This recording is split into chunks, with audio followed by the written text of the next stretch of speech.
বিসমিল্লাহির রহমানির রহিম। আমি আব্দুর রব নিশান। এই মুহূর্তে দাঁড়িয়ে আছি সন্দ্বীপের একেবারেই উত্তর পশ্চিম অংশে, যেটিকে সবাই সবুজচর নামে পরিচিত এবং সবাই চিনেন। বর্তমানে এই অঞ্চলটি একটি সম্ভাবনার নাম। এটি চরহুদ্রাখালী নামে পরিচিত ছিল আজ থেকে 60 থেকে 70 বছর আগে। নদী গর্ভে বিলীন হয়ে যাওয়ার পর এটি পুনরায় জেগে ওঠে এবং আজ থেকে প্রায় 4-5 বছর আগে এটি ছিল বিস্তীর্ণ একটি চর। কোনো বসতি এবং কোনো এখন যে একটা কৃষি আবাদ এবং এগুলো আছে এগুলো ছিল না।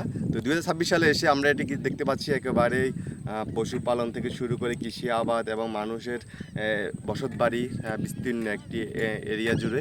তো এটি আসলে একটি সন্দ্বীপের জন্য একটি সম্ভাবনাময় জায়গা।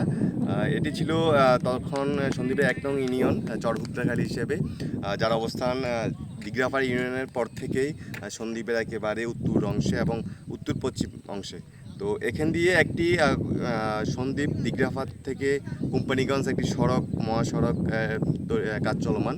তো এটি আজ থেকে যদি আমরা ভবিষ্যতে 5-10 বছরের মধ্যে যেভাবে চর উঠতেছে এবং নোয়াখালীর উড়িচ্চর মধ্যে যে একটা সংযোগ ক্রস ড্যাম নির্মাণ কাজ প্রকল্প চলমান, সেটি খুব দ্রুতই এটি যদি হয় তাহলে এটি হবে সন্দ্বীপের প্রাণকেন্দ্র বলা যায়। এটি একেবারে সমৃদ্ধশালী একটা এলাকা হবে এবং সন্দ্বীপের মানুষের স্বপ্নের একটি জায়গা। ধন্যবাদ সবাই।